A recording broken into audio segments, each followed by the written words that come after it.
ډیرو محترم مسلمانانو عزتمندو نن د دوه رکعاته څلور رکعاته نوافل مونځ خیمه د هر رنګ حاجت دپاره انشاءالله چې دا ختمېدل دي ستاسو حاجت پوره کېدل دي ځکه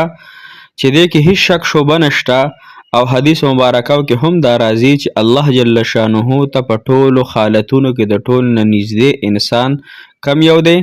کم انسان چې په سجده کې نو کم انسان چې دا څلور سجدې وکړي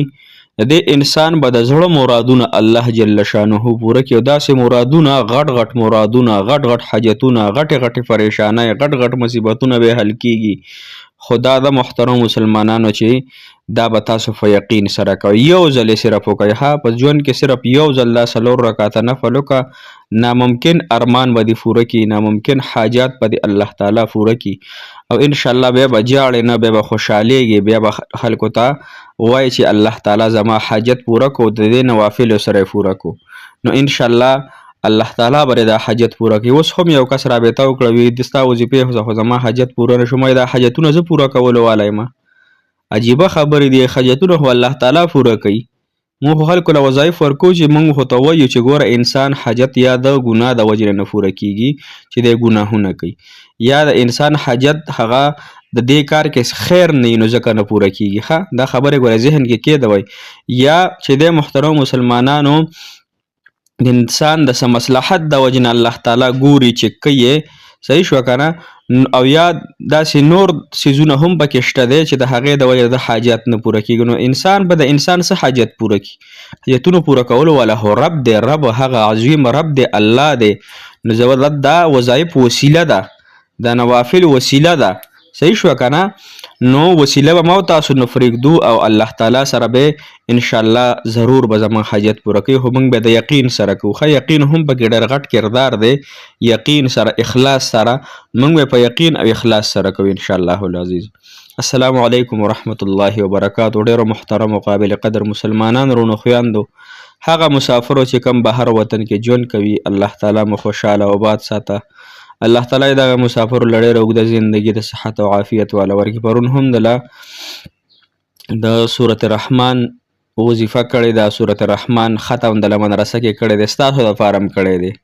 زموږ الحمدلله څه حاجت نشته دی لیکن چې کله هم حاجت پیدا شي نو الله تعالی نه دعا وغواړه الله تعالی فورا قبول کړي د ماشومانو په ذریعه باندې خپل وظایف هم کوو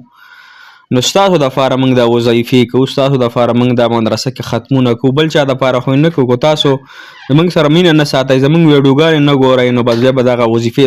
دغه هم موږ پرېږدو ستاسو دپاره بیا دغه دعاګانې هم نه کېږي دغه ختمونه به هم نه کېږي ځکه چې ګوره انسان د بل انسان سره څه محبت ساتي موږ محبتونه د الله تعالی د رضا دپاره دي که نه تاسو زما وظیفې د الله دپاره ګورئ چې زموږ حاجات پوره شي زه تاسو د الله د رضا دپاره دعاګانې کوم دغه نو محبتونه دواړه دي خو د الله د رضا دپاره دي نو تاسو موږ نه پرېږدئ موږ به تاسو په دعاګانو کې انشاءالله نه یېرو تاسو له به ختمونه خامخا کوو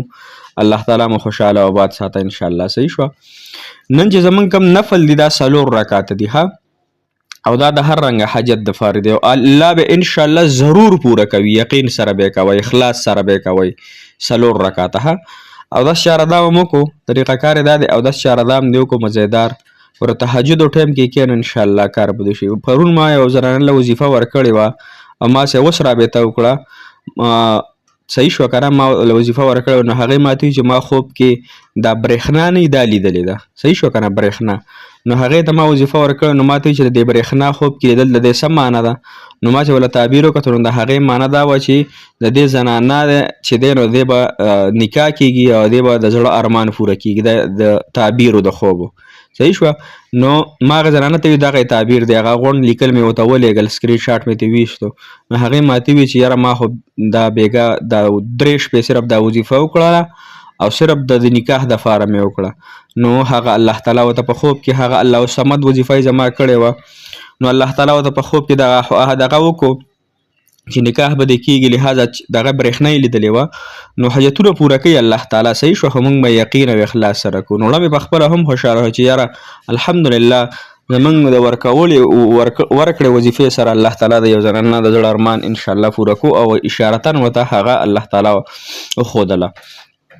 وظیفه دا د محترمو 4 رکعاته نفل به کوئ. تهجد ټایم کې کوو که ډېره زیاته بهتره وي. که تهجد ټایم کې نشئ کولی د ماسخوتن لمونځ نه پس یې وکئ. صحیح شوه. ځکه دغه وخت کې خاموشي وي او شور شعرب وغیره نه وي. نو 2 رکعاته 4 رکعاته چې تاسو کله نیت وړو، نیت تړم د زړه اخلاصه 4 رکعاته صلات حاجت مونځ کوم په دې حاضر وخت سورة ال محمد ګابي شریف لوکم. الله اکبر الله اکبر دې وکړو. ثنا سبحانك اللهم وبحمدك وتبارك اسمك وتعالى جدك ولا اله غيرك. صحیح شوه. الحمد لله رب العالمین. الحمد نفس بیا 3 فیرې آیات الکرسی ویها. په 3مه سپاره کې په لومبني مخ باندې الله لا اله الا هو الحي القيوم دا به 3 فیرې وایي. صحیح شوه. آیات الکرسی د هغې نه پس دا رکعت پوره شو. 2م رکعت ته فاسد الحمدلله مو وي. الحمدلله نفس په قل هو الله احد سورت 3 فیرې وایي. صحیح شوه. دا 2م رکعت هم پوره شو. چې کله 3م رکعت ته فاسئ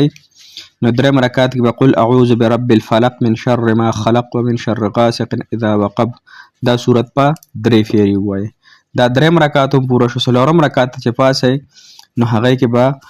الحمد نفس قل اعوذ برب الناس ملک الناس اله الناس من شر الوسواس الخناس الذي يوسوس في صدور الناس من الجنة والناس دا دی وي. بیا دا 4 رکعت نفل ختم شو. صحیح شوه. بیا محترم مسلمانان په سجده کې فرې وځئ. په سجده کې او په سجده کې به 11 پیرې درود شریف وي. 11 هر درود شریف چې دی وي د هغې نه پس به یا ارحم الراحمین دا به 11 پیرې وي. صحیح شوه. د 11 پیرو نه پس بیا الله الصمد الله الصمد دا به 11 پیرې وي. صحیح شوه. دې نه پس به 11 پیرې بیا درود ابراهیمي وي. دې نه پس په دغه سجده کې دعا غواړي. په دغه سجده کې په دې شکل کې دعا غواړي چې دا پوز او تندی به په دې دغه پسې مږي په دې ځمکه پسې چې الله زه ډېر نجس انسان یم، الله زه ګناهګار یم، زما د ګناه د وجې نه کو الله ته حاجت نه پوره کړي، الله زما ګناهونه معاف کړي فورا. الله کو څه د څه مصلحت د وجې نه دې کار کې زما خیر نه وي الله نو هغه هم ماته ته الله تعالی په زړه کې واچي او زما زړه د دې نکاح نه یا د محبت نه یا د کاروبار نه صبر کړي. الله کو د کار کې زما خیر وي الله نو ته زر تر زر زما دپاره وکړي. یا ستاسو کم نور حاجات وي نو هغې دپاره الله تعالی نه وغواړئ انشاءالله دغې طریقې سره انشاءالله الله تعالی نه ناامیدي مه کوئ ځکه ناامیدي څه شی دی کفر دی. ناامیدي ته وایي چې یاره نه پوره کېږي اوس هم ما سره رابطه وکړه نه کېږي نو ما دا حاجتونه زه پوره کوم نه کېږي په دې انسان هم خفه شي چې نه کېږي نو الله یې نه کوي.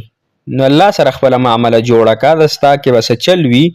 جبه کې به دې څه چل وي یقین به دې صحیح نه وي نورې مسلې به دې کې وي نو ما ته څه لوی چې نه پوره کېږي. داسې ووایه بله وظیفه راته راکړه دې سره مې الله تعالی حاجت پوره نه کړو زه به درله بله درکړم. لهذا دغه رنګې ناامیدۍ سره که چا وظیفې کړي دي یا یې کوي نو هغه حاجات الله تعالی نه پوره کوي یا دې کار کې خیر نشته. چې ډېره چا وظیفې وکړلې د خپل محبت دپاره یا اکثر د محبتونو دپاره یا نور او دغه محبت نه حاصلېږي نو پوه شه چې دې کار کې د دې نګاه کې د خیر نشته دی نور رشتې د پسې راځي ځان له دینداره رشته وګوره وکړه. صحیح شوه. نو چې که چا ډېرې وظیفې وکړې او دا کار یې نه پوره کېږي نو پوه شه چې دې کار کې د خیر نشته دی. صحیح شوه. ځکه چې وظیفې الله تعالی دومره وظیفې څوک وکړي